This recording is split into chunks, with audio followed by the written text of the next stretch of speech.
And we're live on the Premier Wellness Travel Facebook page. Welcome to anybody who's tuned in to watch us.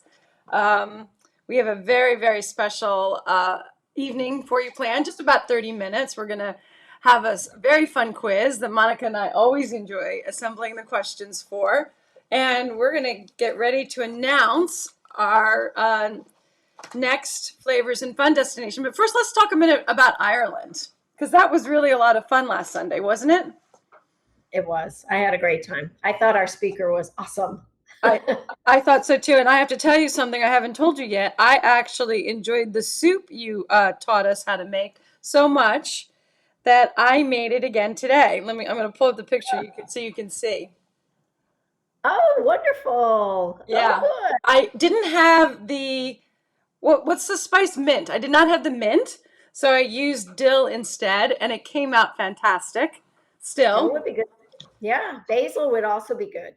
You could use basil. I did not have basil. I had tarragon and I had dill, so I opted for the dill. I'm saving the tarragon for the asparagus I'm going to make later this week. And I also couldn't find a leek at the store, so I used some green onions that I had that were kind of thick, and supplemented it with a little bit of regular onion.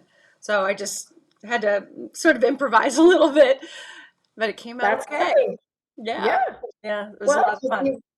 I gave you the bones of the soup, and you made it work. Well, I like two things about it. It didn't take very long to make, number one, and number two, it's a good portion. I live alone, so I don't have like a huge. I don't have to eat this all week. It'll probably be about 4 meals, which is fine. But you sometimes, and I didn't even have to get my big pan out. I can do it in my medium-sized saucepan, and it was like the perfect proportion for that. So I was very excited to make it again today, and I forgot to mention to you that earlier when we were getting ready for this that I had done that. But yeah, and yes, Jennifer was very good. She was a little bit like a fire hose of information, a lot. But we got a lot of good feedback. We got some great testimonials from it too, didn't we? Nice. Yeah. Yes, we did. Yeah. Yeah. So that was fun. So I'm going to let you do the honors to announce where we're going next. Well, we're going quite a distance from Ireland, that's for sure. And we're going south. And we are going to go to South Africa. A whole other continent, no less, too. Correct. We have really pushed the envelope on this. We are going someplace very different, very exotic. Yeah, we're very, very excited about that. So, and I hope you all are too. Hang on a second. I think we have a comment here. I want to see who's commenting. I can't see it here. Hang on. Let me pull up my phone. I hear pops. That means somebody's commenting. So let me just see if I can find it on my phone here for a second. Glad for all of you who are tuning in. And we're going to get ready to share the screen here in a second. You're commenting.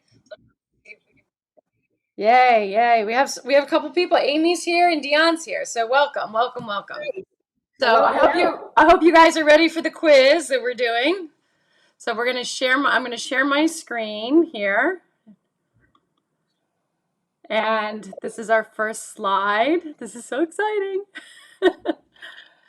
And do you want to ask one of the viewers if they can see the slides to make sure? Because let's do that. Can you guys see the slides? Can either Amy or Dion let us know if you can see the slides? I'm pretty sure that they can. Okay, it might just be me on my end today. Yeah, so I'm on a new computer, and we had some technical problems setting it up. Yes, they both said they can see the slides. Okay, great. Thank you for confirming for us. Okay, so we're gonna get started here with our test, a quiz, fun quiz.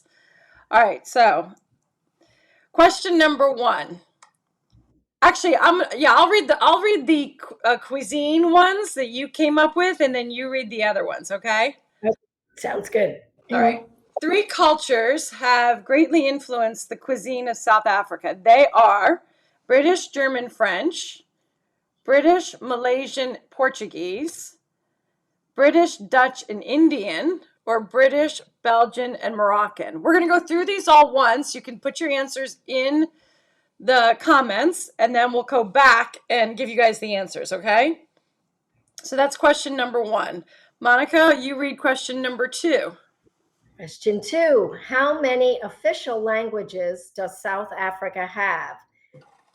A hint is it has the most in the world. A would be 4 languages, official languages. B, 7. C, 9. D, 11. Okay. Okay. A Babati, is that how you say that? Baboti, yeah, Baboti. I'm thinking if that's how you say it. Okay. Is A, shrimp, cod, and prickly pear, ground beef topped with an egg and milk mixture, C, pickled cabbage and carrots, or D, a fancy necktie? This We're is helping you out here. okay. All Next right, one. question 4, which is not true about jackass penguins. A, they mate for life. B, they fly. C, they are the only species that nests in Africa. D, they are called jackass penguins because they sound like donkeys. Okay, question number 5. What street food is most closely associated with Durban? A, puppy chow, B, bunny chow, C, kitty chow, and D, lamb chow. I didn't even know there was such a thing as bunny chow and kitty chow, but we'll get to that later. Look at these Question beautiful. 6. Sorry, go ahead. All right, question number 6. How much of the world's gold comes from South African mines? 1/6, 1/5, 1/4, or 1/3? That's hard. Question number 7. Cook Sisters refers to all female chefs. A. B. An order of South African nuns. C. Sticky twisted donuts. Or D. Cakes made with dates. Okay, question 8. How many different types of birds are native to South Africa? This accounting for 10% of the total bird species on Earth. Okay, so 10% of all the bird species on Earth come from South Africa. Wow, how many different types of birds are native to South Africa? 500, 750, that would be B, A and B. C is 900, and D is 1,500.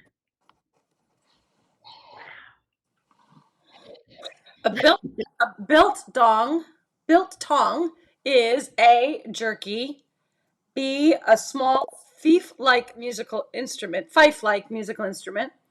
C. A tool for shaping semolina pasta, or D. The process of catching local fish. All right, and the final question, number 10, is the oldest human remains ever found were found in South Africa. How old are they? 50,000 years old, that's A. B, 100,000 years old. C, 160,000 years old, or D, 250,000 years old. Wow. Wow is right. Okay, so we're going to go back to the beginning and go through the answers.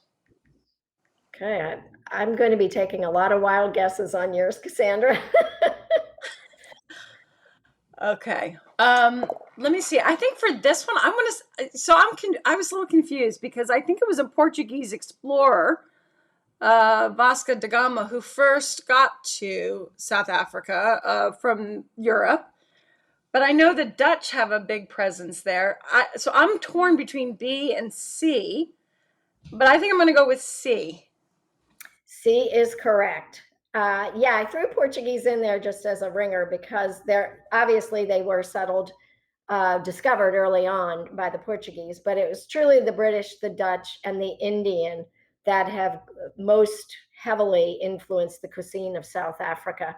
It's a unique cuisine, but it's had a lot of other countries' food techniques shape it, basically using what grows there. Wow, So yeah, that's good pretty job. cool. All Okay. right. Question number 2 is how many official languages, which is the most in the world? All right, I think I'm going with A and D are probably throwaways, so I'm at 7 or 9. I'm going to go with 9, C. It's actually D, 11. Oh, it is. I figured Uh-huh. that was just way too high. Nope. Nope. Nope. Nope. 11. Oh my. All right. So Boboti is, I'm gonna say,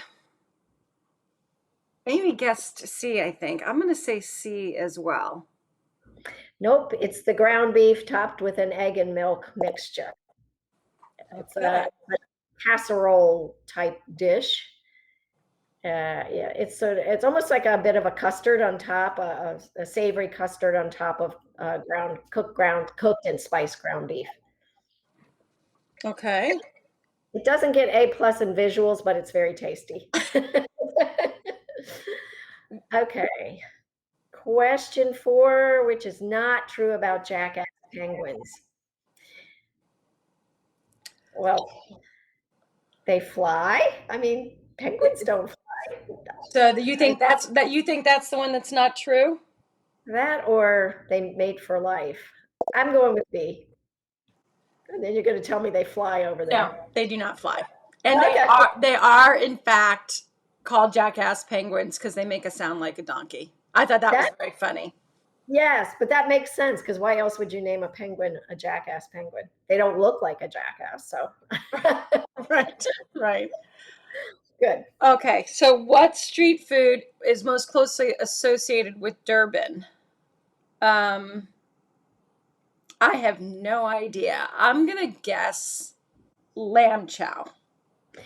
It's actually bunny chow, and it has absolutely nothing to do with rabbits. It has no rabbit in it. It has it's a dish it's basically a street food, and they picture a loaf of white bread that has not been sliced. They cut it in half and they hollow it out, and they put basically a curry mix into it, and they eat it out of the hollowed out half loaf of white bread. It's What is Durbin? I don't know what that is. Durban is a city in South Africa. Oh, okay. Yeah, We're gonna learn a lot over the next. such a huge. Yeah, it's a geographically huge country, so all the cities are different. Okay. Yeah, Let's let go me to the check. next one. Um, Okay, how much? how Oh, many? yeah. Go ahead. How much of the world's gold comes from South African mines? I'm going to say. I know So the options again, because Ghana. I think we might be blocking them. It's 1/6, 1/5, 1/4, or 1/3. I'm going with 1/3. D. It's 1/5. Oh, okay. D. All right. Still a Very lot. good. Still a lot. And actually, this Yeah. is a copper mine in the background because I couldn't find an image of a gold mine. So this is a copper mine, and mining is obviously very, very big. They mine for a lot of copper, obviously diamonds they're known for, and gold as well. And they had their own gold rush too, just like Oh, Australia did and the United States did. fascinating. Good. All right. You're up with question 7. Cook sisters refers to, like, B made me laugh. I don't think that's what that is, but that was very funny. I think they're cakes made with dates. D. Close, but they're the sticky twisted donuts. Oh, I got it wrong. Okay. All Yep. right. And You they're had some. delicious. Go ahead. What? They're delicious. They're like What a are they made sticky with? Sugar? honey and yeah, Honey. like a glaze over it. Yeah. All right, question number 8. Okay, this one I'm not going to get right, I know. How many different types of birds are native to South Africa? So if I knew the total number of bird species on Earth, this would be, Yes, that is a big hint. but clearly I don't. So this is just a total wild guess of 750. B. It's 900. So you were Oh, close. I'm going to learn so much. Yeah, so but apparently South Africa is a destination for bird watchers because of that. They have Wow. quite an interesting variety. Okay, biltong is A, jerky, B, a small uh, Fife. fife-like musical instrument, thank you. C, a tool for shaping Semolina. semolina pasta. And D, the process of catching local fish. I think that it's a jerky. You are correct. It is jerky. Yes. Okay. It's a, and it's illegal to bring into the United States. Why? Is it because it's a food? Because of the way it's prepared. They air dry it basically, and so and it's, I guess, a bit unregulated. People, if you go on the internet and Google how to make biltong, you'll see people with plastic boxes and they're drilling holes in it and they're attaching fans. Wow. So We've got our friends here guessing. Maybe we for the last one we'll let them go ahead and put their answers in, and we'll see if any of them if, are right. if Hang they're on. smarter than I am, yeah. All right, the Okay. last question. The oldest human remains ever found were found in South Africa. And how old are they? A, 50,000 years, B, 100,000, C, 160,000, or D, 250,000. Okay, I'm not. I know the answer. You guess. I'm gonna let some of our viewers guess. We've got a couple of people watching, so you go ahead and tell me what you think the answer is. C or D? C, 160,000. Okay, let's see if any of our viewers. Dion also thought 160,000. Let's see if anybody else. We'll give them another second to pipe in.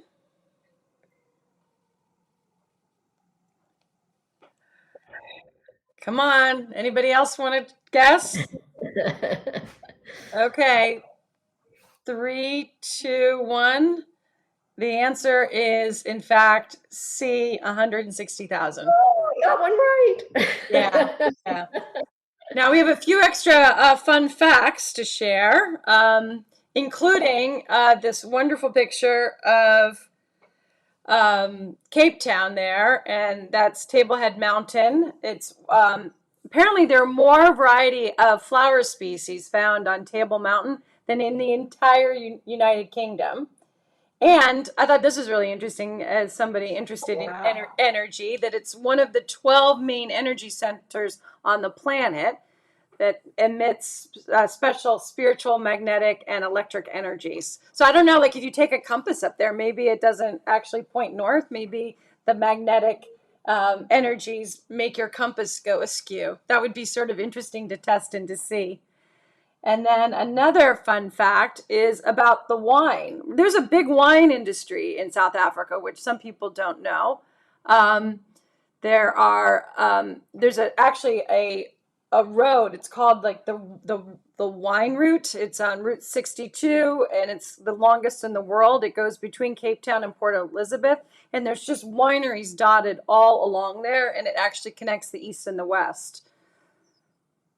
So I thought that was Oh, an interesting fact. There's a great show online with Matthew Goody and the other Matthew from The Americans, whose last name eludes me. And the very first episode, they visit wineries all over the world.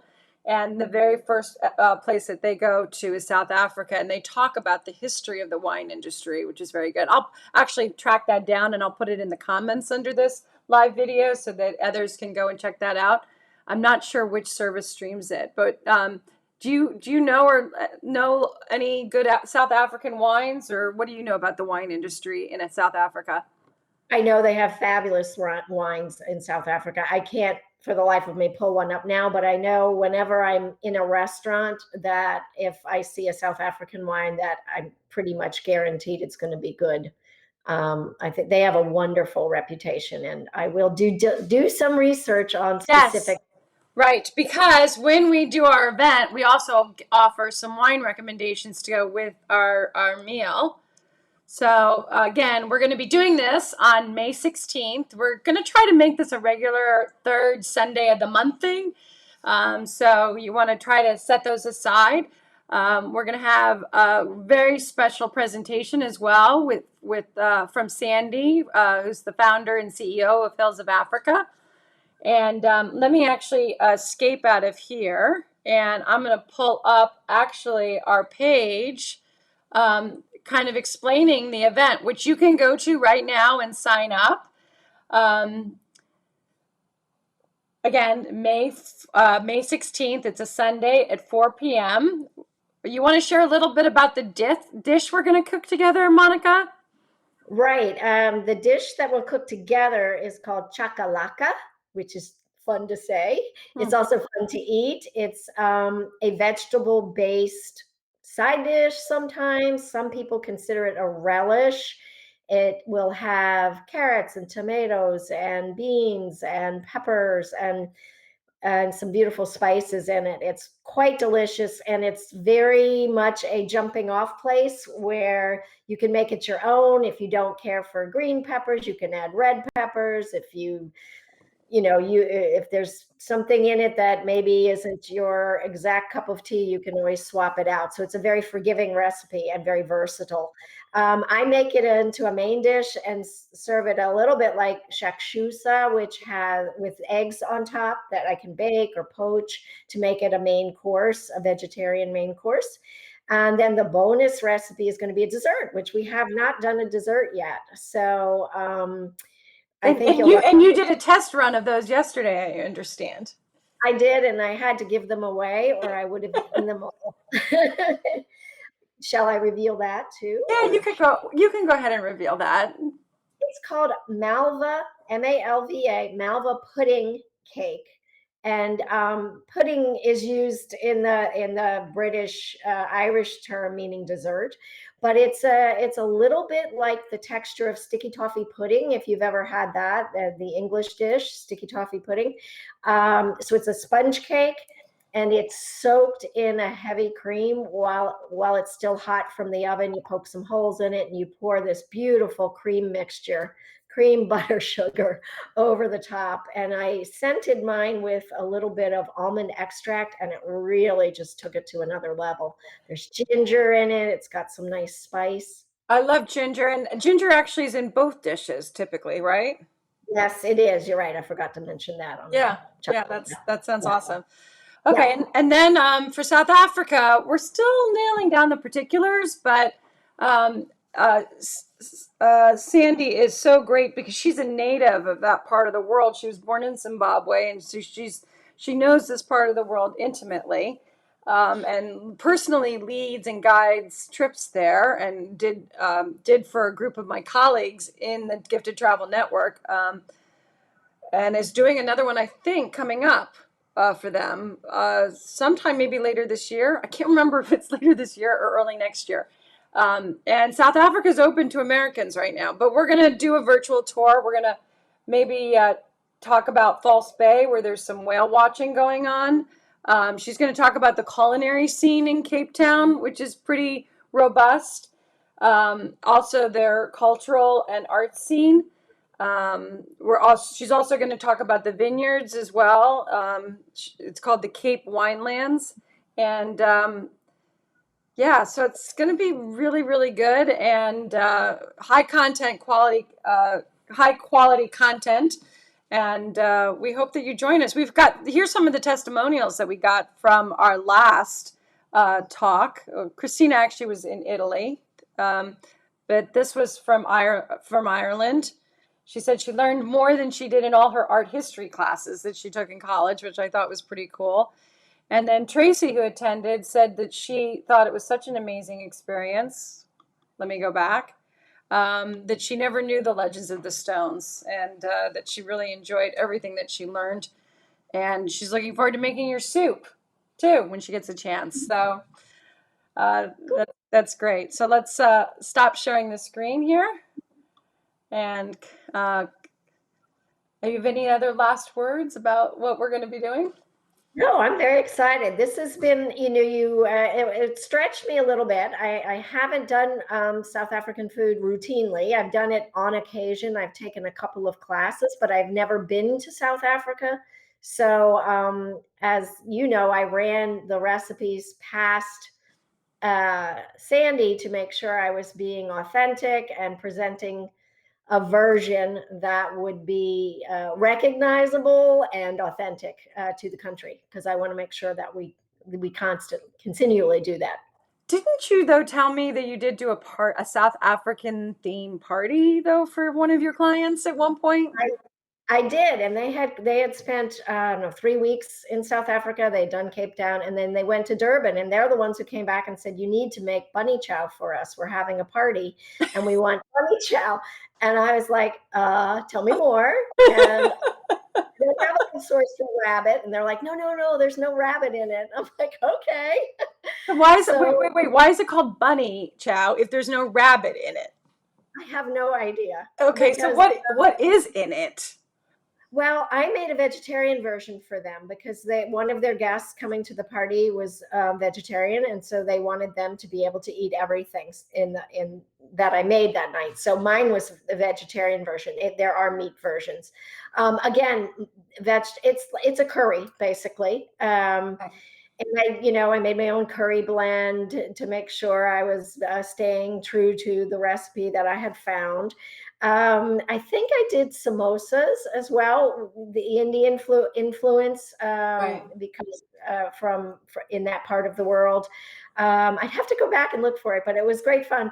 Cassandra, I'm a big fan of theme parties, and so I Yes, always get very excited I when know. somebody says, "Let's have a theme." I'm like, "Oh yes." Yeah, my It's my always, my parties were always theme parties for sure. yes, yes.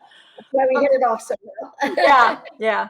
Okay, well, we do hope that you'll join us. You feel free to message either of us on Facebook if you're watching this on Facebook. If you're on, we're going to be sharing this video on YouTube. If you're watching on YouTube, feel free to comment below if you have any questions about our event in 2 weeks. And we'll see you there. We're very, very excited about it, and maybe we'll announce at the end of that where we're going in June. We already know where we're going in June, and very excited about that as well. So stay tuned. We're gonna hit another different part of the world, so it'll be very exciting. But first up, South Africa. So we'll see you there. We'll see you there in 2 weeks on May 16th. Have a great evening, everybody. Thank you for joining me today, Monica. Thanks. Bye bye. Bye.